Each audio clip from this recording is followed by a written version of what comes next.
हमारी अर्थव्यवस्था आज one of the fastest growing economy है।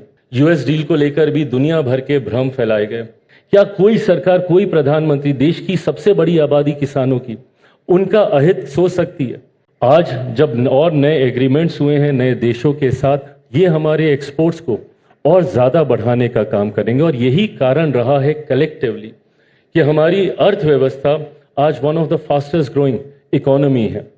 हम लोग आज दुनिया की चौथी सबसे बड़ी अर्थव्यवस्था बने हैं, तो कहीं ना कहीं कुछ ना कुछ तो हम लोग सही कर रहे हैं। मैं मानता हूं कि कई सवाल हमारे ऊपर उठाए जाते हैं, हम लोगों की पॉलिसीज को बहुत सी बार चैलेंज किया जाता है, बट मैं इतना ज़रूर मानूंगा कि मेरे प्रधानमंत्री और उनके नेतृत्व में जिस संयम के साथ, जिस धैर्य के साथ प्रश्न उठे, समय पर हम लोगों ने हर सवाल का जवाब देने का काम किया। यूएस डील को लेकर भी दुनिया भर के भ्रम फैलाए गए। हम बहुत सी चीज़ों को एंटिसिपेट किया गया कि ऐसा हो जाएगा, वैसा हो जाएगा। एग्रीकल्चर आपने खोल दिया, डायरी आपने खोल दिया, इस सेक्टर से जुड़े हुए हमारे किसानों का क्या होगा? हम लोग भी जनप्रतिनिधि हैं, आज नहीं तो कल हमें भी चुनाव में जाना है वापस। आज से 3-3.25 साल के बाद फिर से देश में चुनाव होंगे। क्या कोई सरकार, कोई प्रधानमंत्री देश की सबसे बड़ी आबादी किसानों की, उनका अहित सोच सकती है? क्या उनके हितों के साथ किसी तरीके का कॉम्प्रोमाइज हो सकता है? नहीं हो सकता, और ये नहीं होगा। ये विश्वास भी मैं मेरे प्रधानमंत्री की तरफ से देश की एक बड़ी आबादी को दिलाना चाहता हूं। बल्कि हम लोग तो और ज्यादा इस बात को सुनिश्चित कर रहे हैं कि इसको कैसे हम लोग और ऑर्गेनाइज सेक्टर में लेकर आए, बाय बैकवर्ड लिंकेजेस, एफपीओस के माध्यम से कैसे हम लोग किसानों तक इस बात को पहुंचा सकें कि प्रसंस्करण के माध्यम से वो अपने आप को और ज्यादा सशक्त कर सकते हैं। इस सोच के साथ मेरी सरकार काम कर रही है। मैं ये मानता हूं कि हम लोगों ने पिछले 10-11 सालों में करके दिखाया है। हर सेक्टर में ग्रोथ, अगर आपकी पॉलिसी सही नहीं, अगर आपके रिफॉर्म सही नहीं है, तो ये कतई संभव नहीं होता। अगर आज की तारीख में हर सेक्टर में हम लोग ग्रोथ देख रहे हैं, तो मैं मानता हूं कि इस सरकार ने पिछले 10-11 साल में करके दिखाया है।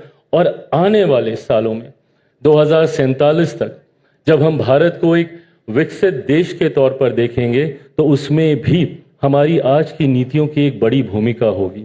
इस बार के बजट में जब हमारी वित्त मंत्री ने इस बजट को पेश किया, इस बजट में अगले 25 साल का विजन है। अगला 25 साल हम लोग के लिए महत्वपूर्ण क्यों है? क्योंकि ये इस सदी का सेकेंड क्वार्टर है। हम लोगों ने 2000 से लेकर 2025 तक का एक क्वार्टर देखा। अब 2026 से 2050 का ये क्वार्टर हम लोग के लिए और ज्यादा मायने रखता है। क्यों? क्योंकि इस क्वार्टर में ही 2047 भी आता है। और 2047 जब हम एक विकसित देश के निर्माण का लक्ष्य रखकर जब हम लोग आगे बढ़ रहे हैं, तो ऐसे में ये उसका पहला बजट था। इस बार जो बजट पेश हुआ, तो इस बजट में जहां अगले 25 सालों का विजन है, तो अगले 5 साल की प्लानिंग है और 1 साल का इसमें बजट डिस्ट्रीब्यूशन की इसमें व्यवस्था की गई है। लंबी सोच के साथ, बड़े लक्ष्यों के साथ, चीजों को कंसोलिडेट करते हुए मेरी सरकार आगे बढ़ने का काम कर रही है। हम लोगों ने नीति इसलिए नहीं निर्माण की कि हम लोग आज उसकी घोषणा करें और कल उसको भूल जाएं। आज जब हम लोग मेड इन इंडिया की बात करते हैं, हम लोग इसमें अड़िग हैं। आज जब फॉरेन कंपनीज आती हैं, हम लोग एक ऐसी व्यवस्था उनको देने का काम करते हैं कि वो हमें सिर्फ मार्केट के तौर पे नहीं देखें, बल्कि अपनी मैन्युफैक्चरिंग यहाँ पे करें। ये व्यवस्था उनके लिए तैयार की जा रही है। जैसे ईज ऑफ बिजनेस की मैं बात कर रहा था। भारत में जब हम लोग स्वदेशी की हम लोग बात करते हैं, स्वदेशी का मतलब सिर्फ इंडियन ब्रांड्स का ही आगे बढ़ना नहीं है। स्वदेशी का मतलब जिसमें भारतीयों का पसीना जुड़ा हो, जिसमें उनका पैसा लगा हो। फॉरेन ब्रांड्स भी जब इंडिया में आके मैन्युफैक्चर करते हैं, उस मैन्युफैक्चरिंग व्यवस्था को मजबूत करने की हम लोग बात कर रहे हैं। हम लोग एक ऐसे दिन का कल्पना करते हैं जब देश दुनिया की बड़ी से बड़ी कंपनी भारत में आए और यहाँ पे आके इन्वेस्ट करे, यहाँ पे आकर अपने प्रोडक्ट्स को मैन्युफैक्चर करने का काम करे। और आज की तारीख में दुनिया देख रही है हम लोग को ऐसे। Last year when I was at Davos world economic forum के लिए मैं वहां पे गया हुआ था, and the kind of engagement that I had with some of the top brands across the globe, और वो जिस तरीके से भारत को एक डेस्टिनेशन के तौर पर देखते हैं।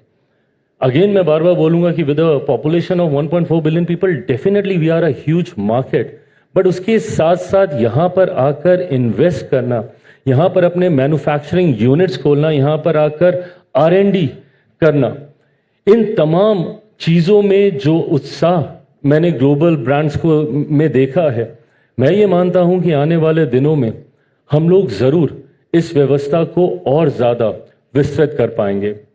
आखिर में बस मैं इतना ही कहना चाहूँगा कि मैं, मेरी सरकार, मेरे प्रधानमंत्री आदरणीय नरेंद्र मोदी जी के नेतृत्व में हम लोग हर संभव प्रयास कर रहे हैं ताकि हम लोग अपने उस लक्ष्य को हम लोग हासिल कर सकें।